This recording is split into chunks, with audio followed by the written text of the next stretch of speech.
फसल कटती है ना, चने वने कटते हैं, तो काटते समय ना चने झड़ जाते हैं खेत पे। तो चने जब झड़ जाते थे तो हम चने बीनने जाते थे, खेत पे चने बीनते थे। हाँ, और चने बीनते थे। कभी जो भी किसान के खेत पे कट रहा होता था जाते थे, कभी गेहूं बीनते थे, कभी चने बीनते थे और बीन बीन के लाते थे। और एक कुड़े जानते हैं?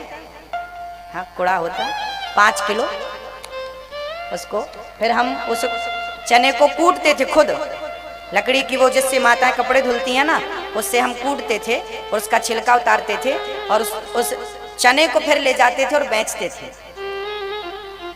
चोरी नहीं करते थे, जबकि किसानों का बहुत सारा सामान खुला पड़ा रहता है। हम बीनते थे और फिर बीन करके गाय चराने जाते थे, तो गाय चरती रहती थी और हम बीनते रहते थे। रोज एक एक पोटली भर के लाते थे और फिर उसको अलग रखते थे, बीन करके सब लाते थे। ऐसे कर करके हमने पैसे जुटाए थे 100 रुपए। तब तक फिर वो FM 125 की हो गई थी, रेट बढ़ गए थे, 125 की हो गई। फिर हमने और मेहनत करी और 125 रुपए जुटाए थे और पहली FM हम खरीद के लाए थे। गरीबी जरूरतें तो हम बचपन में भाई शौक होता है ना, हमारे पास भी ये हो, पर हमने पहले से अपने माँ बाप पर बोझ नहीं बने कि माँ बाप देंगे तो करेंगे। हम शुरू से ही जानते थे कि जो करना है अपने को ही करना है, राम को करना है, बस मेहनत का खाओ, मेहनत का ही किए हैं। इसलिए तो ठाकुर जी ने यहाँ बैठा रखा है। कोई गलत कदम नहीं उठाया, गलत काम नहीं किया। हमारे गांव के दोस्त लोग थे, वो मांस खाया करते थे, शराब पिया करते थे, गांजा पिया करते थे। हम भी उनके साथ रहा करते थे, लेकिन हमने कभी ये सामना नहीं किया, क्योंकि गांव में तो भाई हम गाय चराते थे, तो भाई सबके साथ रहना ही पड़ता था। पर हम नहीं करते थे ये सब, हम तो गाय चराते थे और प्रेम से आनंद से दूध पीते थे गौ माता का। गलत लोगों के संगत में तो हम भी रहे हैं, लेकिन सिद्धांत बना के रहे हैं कि यदि हमने आज गांजा पीना शुरू कर दिया, आज शराब पीनी शुरू कर दी, तो बुराई का असर हम पर हो जाएगा। और हम चाहते थे कि हमें ऐसा बनना है कि हमारा असर दुनिया पर हो, दुनिया का असर हम पर ना हो। हमारा असर इन पर होना चाहिए, इनका असर हम पर नहीं होना चाहिए। ये सिद्धांत उस टाइम पे था जब कुछ अक्ल नहीं थी, और ये संस्कार माँ बाप की देन थी। हमारे पिताजी पूजा करते थे मंदिर की, हम भी पूजा करते थे। हमने हनुमान चालीसा याद नहीं किया था, हमारे पिताजी हनुमान चालीसा पढ़ा करते थे तो जोर जोर से पढ़ते थे। सुन सुन के हमने हनुमान चालीसा याद किया था, बहुत छोटे में याद कर लिया था, बहुत छोटी उम्र में। तो सीधी बात यही है कि हमारे संस्कार जो है माँ बाप से ही हम तक पहुँचते हैं, अच्छे या बुरे। अपने आप को मजबूत बनाइए, स्थितियां आ जाएं तो भी आपका धैर्य न टूटे, तो भी आपका जो संकल्प है उचित खंडित ना हो। हानि लाभ सुख दुख तो सबके पीछे लगा है भाई, सबके पीछे लगा, हमारे पीछे आपके पीछे। कौन छूटा है इस दुनिया में? राम को भी तो घर छोड़ के जाना पड़ा था, भगवान थे, गरीबी का सामना तो उनको भी करना पड़ा। 14 साल तक फल फूल खा के गुजारना पड़ा, एक रोटी खाने को नहीं मिली। तो इसका अर्थ ये नहीं कि हम गरीब हैं तो गलत कदम उठाएं या हम चोरी करें या डाका डालें ना, बिल्कुल गलत बात है। अच्छे बनो और अच्छी प्रेरणा लोगों को दो, समाज के साथ अच्छा व्यवहार रखो, जो तुमसे घृणा करे उससे भी प्रेम करो, ईश्वर है ना तुम्हारे साथ। भक्तों, भगवान ने पूतना का उद्धार किया, पूतना के शरीर पर आग लगी, खुशबू निकल पड़ी। भगवान बड़े दयालु हैं, आई थी मारने, ठाकुर ने तार दिया, ठाकुर ने तार दिया। एक बार भगवान श्री कृष्ण पूतना के बाद भगवान ने एक दिव्य लीला रची है। एक दिन भगवान ने करवट बदली तो भगवान का उत्सव माँ ने किया, तो भगवान को बगीचे में ले गई, सारे ब्राह्मणों को भक्तों को भोजन करा रही थी माँ यशोदा। हाँ, और कन्हैया को छकड़े के नीचे माँ ने लिटा दिया। अब हुआ क्या कि सकटासुर आ गया और छकड़े पे आकर के बैठ गया। छकड़े पर भगवान ने देखा सकटासुर बैठा है, एक लात मारी, छकड़ा ऊपर गया और सकटासुर कंस के द्वार पे जाके मर गया। भगवान ने सकटासुर का उद्धार कर दिया। सकटासुर को भगवान ने मारा। एक दिन भगवान को मारने तृणावर्त आया और भगवान ने तृणावर्त का भी उद्धार किया। तृणावर्त को भगवान ने मारा और भगवान श्री कृष्ण का नामकरण संस्कार करने श्री गर्गाचार्य जी पहुंच गए। नामकरण संस्कार, हमारे सनातन धर्म में कितने संस्कार होते हैं? कितने मेरी माँ? 16 संस्कार होते हैं। आजकल लोगों को संस्कारों की कोई जानकारी ही नहीं, संस्कारों से कोई मतलब ही नहीं। हाँ, भगवान का नामकरण संस्कार श्री गर्गाचार्य जी ने गाय के गोबर से लीप कर आंगन को प्रेम से गौशाला में भगवान का संस्कार किया है। यशोदा, ये तुम्हारा बेटा है, इसका नाम कृष्ण होगा। रोहिणी, तुम्हारा बेटा नाम बलराम होगा। बोलिए बलदाऊ भैया की, कृष्ण कन्हैया लाल की। प्रेम से नामकरण संस्कार हुआ। मैं बार बार फिर से दोहरा रहा हूँ, बच्चों को संस्कार लड़कपन में ही देना। हाँ, बाद में कहीं रोना ना पड़े। श्री गर्गाचार्य जी ने नामकरण किया है। अब भगवान थोड़ा बड़े हुए तो भगवान की बाल लीलाएं चालू हो गई। घुटनों के बल चलने लगे ठाकुर जी मेरे कन्हैया। अब कभी खड़े होते, फिर खड़े होके चलते। बलराम जी और ये दोनों आपस में खेलते और साथ में घुटने के बल चलते। अब थोड़ा बड़े हुए तो घुटनों के बल चलते चलते ना पड़ोसन के घर चले जाते, सखी के घर चले जाते, गोपी के घर चले जाते। और गोपी के घर जाकर के देखते पहले टुकुर टुकुर कोई है तो नहीं। जब कोई नहीं होता तो वहां पर मटकियां रखी रहती एक के ऊपर एक, तो कन्हैया खड़े हो जाते मटकी पकड़ करके और ऊपर के मटकी को धक्का मार देते तो धम्म से नीचे गिर जाती, पूरी मटकी टूट जाती। और जो फिर पास में आती उसका मक्खन निकाल निकाल के खाते और प्रेम से बलराम भैया को तुम भी आओ, तुम भी खाओ। और प्रेम से उस घर पे भी कोई बच्चे हो ना तो उनके पास चले जाते और मक्खन उसके मुंह में ठूंसते। ऐसा कर करके भगवान गोपियों की, अब गोपियां आती देखी मक्खन बिखरा है, दही बिखरा है, कौन बिखरा, तब भगवान घुटनों के बल बड़ी तेज दौड़ते हुए घर चले जाते। और भगवान थोड़ा बड़े हुए ना तो पैदल चलने लगे और ठुमक चलत रामचंद्र बाजत पैजनिया, वही दर्शन है। छोटे से पाँव हैं, माँ यशोदा ने पायल बांध रखी है कन्हैया के पाँव में। हाँ, और ठाकुर जी जब चलते हैं तो छम छम छम छम छम छम। अब एक दिन भगवान माखन चुराने गए तो भगवान के पाँव की पायल बड़ी डिस्टर्ब कर रही थी, वो आवाज कर रही थी, गोपियों को पता। तो भगवान ने क्या किया, पहले तो रास्ते में बैठ के अपनी पायल खोली और पायल खोली और अपने कमर पे माने जो काला धागा बांध रखा था उस धागे पे पायल लपेटी और भगवान गोपी के घर गए और प्रेम से भगवान ने खूब मक्खन खाया और आते टाइम पाँव में पायल पहनी और अपने घर आ गए। भगवान की ये दिव्य बाल लीलाएं भगवान कर रहे थे। कभी गोपियों के घर जाते और गोपियों के घर जाकर के ना उनके गौशाला चले जाते और वहां पर बछड़े बंधे रहते तो बछड़ों को जाकर खूंटे से खोल देते और बछड़ा जाकर के पूरा दूध पी जाते और खड़े रहते जब तक दूध पूरा न पी ले। और जब पूरा दूध पी ले, भक्तों को सुख देना यही भगवान का उद्देश्य है। हमारा भी उद्देश्य क्या होना चाहिए कि हम सबको सुखी रखें, हम सबको सुख दें। जब आप किसी को दुख नहीं देंगे तो आपको भी कोई दुख दे नहीं सकता। एक बार अर्जुन और भगवान श्री कृष्ण जा रहे थे। अर्जुन रथ चला रहे थे, भगवान पीछे बैठे थे। तभी एक भिखारी आ गया। मैया जी, हो गया, थोड़ा ध्यान दे दो मैया जी। एक भिखारी आया, अर्जुन से कहा भैया बड़ा गरीब हूं, कुछ दे दो। अर्जुन ने सोने से भरी पोटरी, वहां सोना उसके रथ पे था अर्जुन जी के, पोटरी पकड़ा दी। भिखारी बड़ा खुश हुआ, वाह सोना मिल गया, अब तो मैं बड़ा आदमी बन जाऊंगा, सोना इतना मिला है, बंगले बनाऊंगा, मैं राजा बन जाऊंगा, तो ये करूंगा तो वो करूंगा, खूब सपना देखना भिखारी ने शुरू किया। तभी पीछे से कुछ चोर आए और चोरों ने वो पोटरी छीनी भाग गए। भिखारी फिर दौड़ा दौड़ा अर्जुन के पास गया।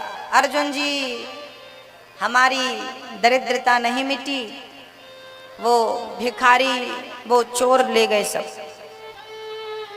अर्जुन ने एक मणि थी उनके पास, मणि उठाई और दे दी, लो ये रखो।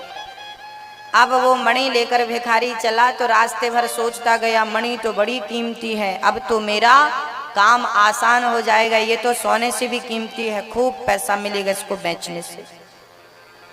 तभी भिखारी को प्यास लगी तो पास में ही एक सरोवर था, पानी पीने सरोवर में गया तो संयोग देखना वो मणि भिखारी की उस सरोवर में गिर गई। बहुत खोजा पर मणि कहाँ मिलने वाली। भिखारी समझ गया कि किस्मत में गरीबी ही है, कितना भी मिल जाए कुछ होने वाला नहीं। दौड़ा दौड़ा फिर गया भिखारी, प्रभु अर्जुन जी कुछ दे दो। अर्जुन बोले क्या हुआ? बोले पानी में गिर गई। अर्जुन समझ गए तेरे भाग्य में अब गरीबी दुख कष्ट है, इसे कोई मिटा नहीं सकता। तब भगवान मुस्कुराए। अर्जुन बोले प्रभु क्यों मुस्कुरा रहे हैं? तब भगवान ने कहा कि इसके भाग्य में गरीबी नहीं है, इसके भाग्य में दुख बिल्कुल नहीं है। प्रभु ये तो दुखी है। भगवान बोले ये दुखी है पर इसके भाग्य में दुख नहीं है। कैसे? भाई दर्पण में धूल जम जाए तो दर्पण में चित्र नजर नहीं आता, प्रतिबिंब नहीं दिखता। इसका अर्थ ये थोड़ी है कि दर्पण खराब है। दर्पण खराब नहीं है, केवल धूल हटाने की देर है। धूल हटाओ, दर्पण क्लियर दिखने लगेगा। भगवान बोले इसकी गरीबी मैं दूर करता हूं। भगवान ने 2 पैसे निकाले और भिखारी को दे दिए, जा। अर्जुन बोले मैंने सोना दिया, मैंने मणि दी, इसका दुख गरीबी दूर नहीं भई, तो आपके 2 पैसे से क्या होगा? भगवान बोले तुम चले जाओ, पीछे पीछे देख लो क्या होगा। अब अर्जुन पीछे चल पड़े। अब भिखारी सोचा 2 पैसे से तो रोटी भी नहीं आएगी, क्या करूं? तो जिस तालाब में, जिस सरोवर में उसकी मणि गिरी थी, उसी सरोवर के पास वो जाकर के दुखिया भिखारी बैठ गया। सोचने लगा 2 पैसे का क्या करूं। तभी उसी सरोवर में एक मछुआरा मछली पकड़ रहा था, उसके जाल में एक ही मछली फंसी थी। ये भिखारी ने देखा कि मछली बड़ी तड़प रही है, तो भिखारी को दया आ गई और भिखारी ने दया करके उस मछली को मछुआरे से कहा भैया ये 2 पैसे रख लो और ये मछली तुम छोड़ दो। मछुआरा बोला कि एक मछली के 2 पैसे मिल रहे हैं, ठीक है। उसने मछली उठाई और भिखारी के कमंडल में डाल दी और मछुआरा चला गया। मछली जैसे ही कमंडल में आई तो उसके गले में वही मणि फंसी थी जो उसकी तालाब में गिरी थी। कमंडल पर मणि जब निकली उसके गले से तो भिखारी ने देखा, आहा हा हा मिल गई। तो चोर भी वहीं पर छिपे बैठे थे जिसने इसकी सोने की पोटरी छीनी थी।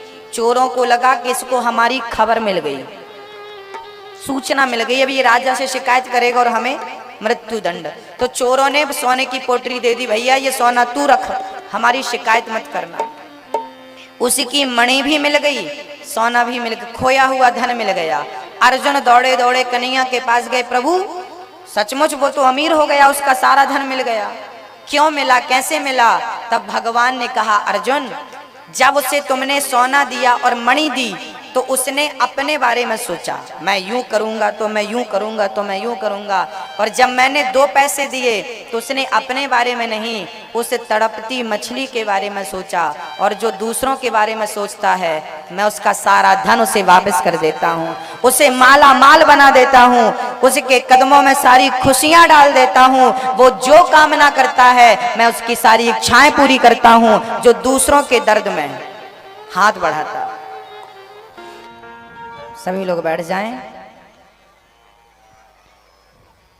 प्रेम से बैठ जाएं।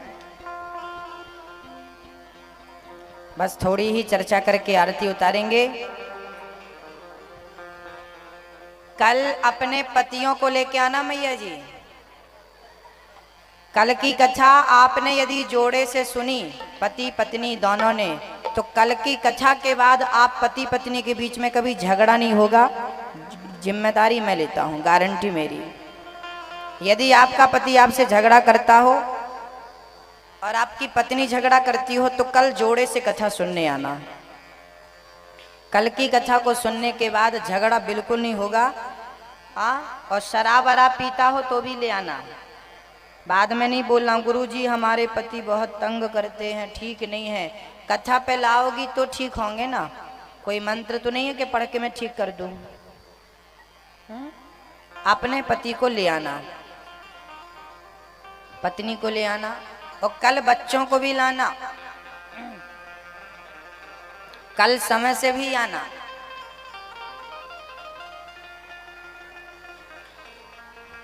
गोपियां शिकायत करती थीं और भगवान तो गोपियों के लाख शिकायत करने पर भी मस्ती से मक्खन खाते थे।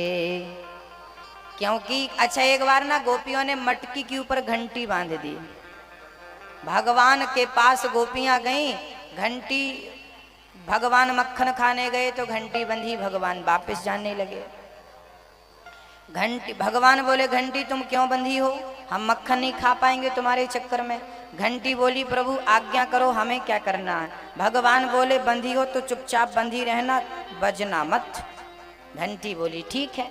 अब भगवान ने ग्वाल वालों का गोला बनाया, मक्खन निकाला, सबको खिलाया, घंटी नहीं बजी। और भगवान को लगा सब खाए थोड़ा मैं भी खाऊं। खुद खाने लगे तो घंटी टन टन टन टन बजने लगी। भगवान बोले काहे बज गई। घंटी बोली प्रभु दुनिया के लोग खाते हैं, मेरा बजना जरूरी नहीं होता, पर आप भोग लगाएं और मैं ना बजूं। भगवान, गोपियां आई और भगवान के कान पकड़ लेती हैं।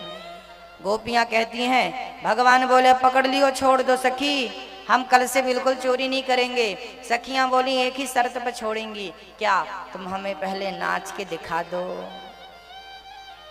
अच्छा गोपियां कोई शिकायत विकायत थोड़ी करती थी, वो तो शिकायत बहाना था। जिस दिन गोपियां कृष्ण का दर्शन नहीं करती थीं, उस दिन दर्शन करने शिकायत लेकर चली जाती थीं, बहाना लेकर कन्हैया का दर्शन करती थीं। इतना प्यार करती थीं गोपियां। एक गोपी ना रो रही थी। सखियों ने कहा क्यों रो रही है। बोले 15 दिन हो गए कन्हैया मेरे घर आए नहीं, लगता है कुछ बिगाड़ हो गया, कुछ गलती हो गई, कन्हैया रूठ गए। तब गोपियां जाती और कहती कि वो रो रही है, उसने भोजन पानी त्याग दिया, जरा घर चले जाओ उसके। तो भगवान ऐसी गोपियों के घर जाकर मक्खन खाते और वो चुपचाप भगवान को देखती। ये गोपियां पिछले जन्म के साधु संत हैं, इस जन्म में भगवान का सानिध्य प्राप्त करके इनकी तपस्या सफल हो रही है। जगत को नचाने वाला आज भगवान नाच रहा है। क्यों नाच रहा है? क्योंकि भगत के वश में है भगवान, भगत के वश में है भगवान। आज ज्यादा आपका समय नहीं लेंगे हम। क्या हुआ, मैया ने आज कन्हैया को मारना चाहा। तुमने मटकी तोड़ी है, आज तुम्हें मारेंगे, हम पकड़ेंगे। अब भगवान आगे आगे भाग रहे हैं, पीछे पीछे मैया दौड़ रही है। अब जो भगवान 3 पग भूमि में दुनिया नापता हो, वो भगवान यदि भागना चाहे तो क्या कोई उसे पकड़ सकता है? बताओ, क्या कोई उसे पकड़ सकता है? नहीं। मैया यशोदा दौड़ पड़ी, कन्हैया आज तुझे हम पकड़ेंगी। और भक्तों, जब भगवान को पकड़ने मैया दौड़ी तो आगे आगे कन्हैया, पीछे पीछे मैया।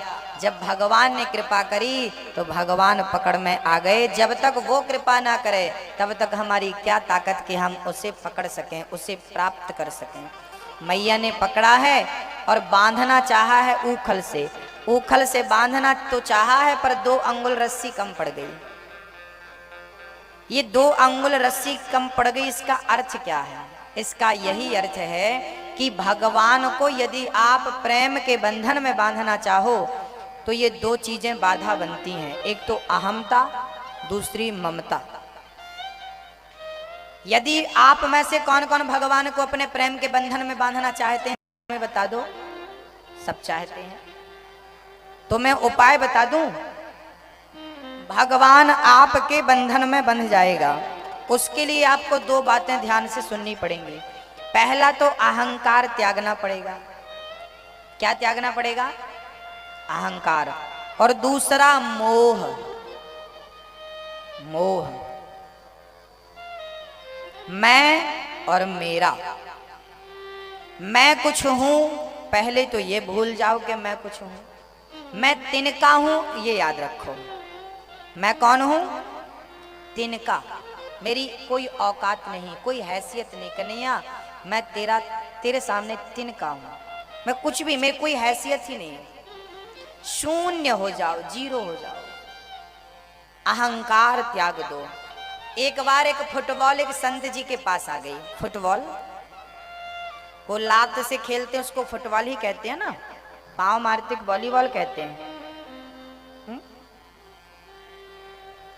एक बार फुटबॉल एक संत जी के पास आई, कहने लगी गुरुजी बहुत लात पड़ते हैं, कोई उपाय बता दो। जो देखे वही लात मारे। मैदान में जो फुटबॉल होती है उसे लात ही पड़ते हैं ज्यादा। जो देखे वही लात मारे, यहाँ से वहां लात, वहां से वहां से दौड़ती दौड़ती इस तरफ आई तो इस तरफ से भी लात पड़ी, उस तरफ गई, फिर वहां से आई, फिर लात लात। फुटबॉल गई गुरुजी के पास। गुरुजी फुटबॉल बोली बहुत लात पड़ रहे हैं, थक गई हूं, क्या करूं? गुरुजी बोले तुझे लात पड़ते हैं इसलिए क्योंकि तूने अपने अंदर हवा भर रखी है, ये हवा निकाल दे, फिर तुझे कोई लात नहीं मारेगा। भक्तों, ये जो आपने भी अहंकार की जो हवा भरी है ना, यही आपके दर दर की ठोकर का कारण है। जो आप परेशान हैं, इसका कारण है कि आपने भी अहंकार की हवा भर रखी है। क्या है? अहंकार। ये अहंकार त्याग दो। जिस दिन त्याग दोगे उस दिन भगवान के हो जाओगे।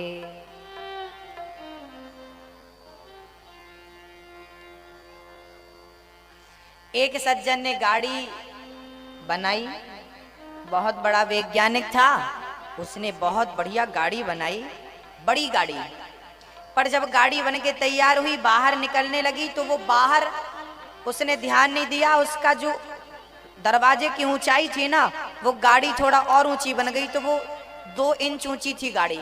अब वो दरवाजे से फंसने लगी, बाहर कैसे निकले? अब बाहर निकले, दरवाजा तोड़ो या तो गाड़ी को तोड़ो। बड़ा परेशान इंजीनियर, क्या करें क्या करें। तभी एक संत जी वहां से निकले। बोले क्या हुआ? बोले गाड़ी बनाई बड़ी मेहनत से, पर ये फंस गई अंदर, अब बाहर कैसे निकले? और बाहर 100 का टाइम हो रहा है, सबको गाड़ी दिखानी है, अब दरवाजा भी जल्दी नहीं टूटेगा, गाड़ी भी नहीं, और गाड़ी को क्षति पहुंच जाएगी। संत जी बोले पागल, 2 इंच कम करना है, कर सकता है, ये बिना तोड़ फोड़ के गाड़ी बाहर आ जाएगी। बोले कैसे आएगी? बोले चक्के से हवा निकाल दे। बस ये जो हवा है ना, यही तो बंधन है। ये अहंकार की हवा जिस दिन निकल जाएगी, मुक्ति मिल जाएगी, मोक्ष मिल जाएगा। ये अहंकार की ये जो हवा तुमने भर रखी है, ये तुम्हें फंसाती है। वो गाड़ी फंस गई ना, तुम भी फंसे पड़े हो, केवल अहंकार के कारण। हम छोटे थोड़ी, हम झुकेंगे नहीं, सॉरी नहीं बोलेंगे, हम बड़े, यही तो अहंकार है। आपके अहंकार के कारण आपके रिश्ते टूट गए। टूट गए कि नहीं मेरी माँ? हाँ, आप झुके नहीं, नहीं नहीं हमारी गलती नहीं है, हम क्यों झुके?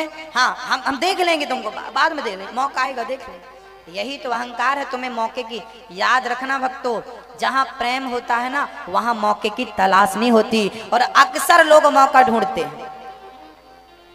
आजकल ना बड़ा भाई मौका ढूंढता है, छोटा भाई मौका ढूंढता है, पत्नी और पति भी दोनों, पत्नी मौका ढूंढती है, कब मौका मिले, कब हम इनको बोले। जहां प्रेम है वहां मौके की तलाश नहीं होती। आपका प्रेम नहीं है, फिर केवल वासना है, इसलिए मौके की तलाश है आप लोगों को। और जब तक मौके की तलाश होगी तब तक आप सुखी नहीं रहेंगे। इसलिए कहता हूं कोई शिकायत ना हो, कोई गिला शिकवा ना हो, बस कृष्ण से प्रेम हो। दुनिया वालों के लिए तन समर्पित कर दो, भगवान को मन समर्पित कर दो। दुनिया वालों को तन की भूख है, गोविंद को मन की भूख है। दे दो तन दुनिया को, दे दो मन कृष्ण को। अहंकार त्याग दो अपना, मैं कुछ हूं भूल। इससे बहुत बड़े फायदे हैं। क्या कहूं, बहुत समय कम बचा है मेरी माँ, मैं बहुत समझाना चाहता हूं पर घड़ी मुझे बार बार टुक टुक करके सारा करती रहती है। मैया लोग जाने लगती हैं तो मैं भी सोचता हूँ इनका पति डांटे ना, बेचारी कथा पे आई है, डांटेगा तो अच्छा नहीं लगेगा।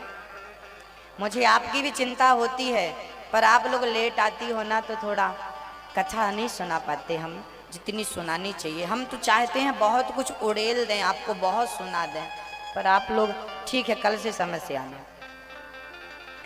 क्या हुआ, अहंकार त्याग दो और मोह त्याग दो। मेरा, आपका कौन है, ये मेरा, ये मेरा।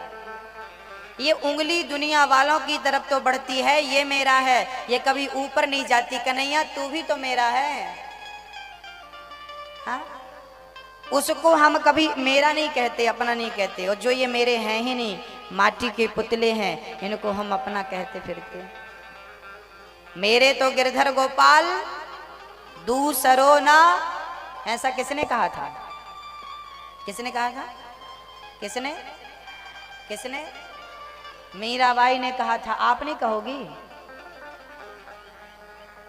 अब ये ना कहा करो मीराबाई ने कहा था, अब ये कहा करो हम कह रहे हैं कि मेरे केवल कृष्ण है, दूसरा कोई नहीं। ये बात समझ लो और जीवन में उतार लो। मेरे कौन, केवल मेरे तो गिरधर गोपाल, कोई नहीं, कृष्ण एक तू बस। मैं ये नहीं कहता कि तुम घर परिवार छोड़ दो,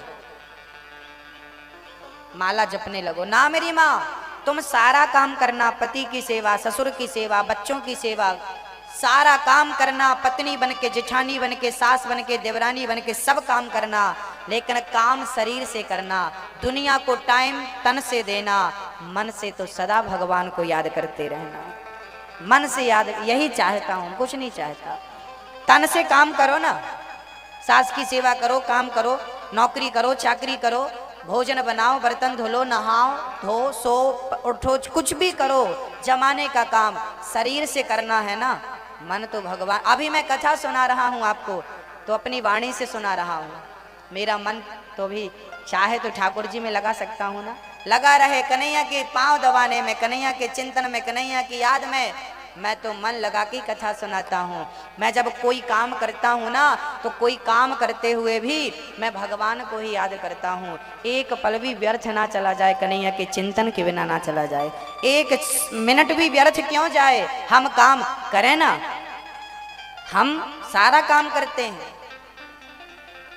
घर जाते हैं तो घर का काम करते हैं, हम तो झाड़ू भी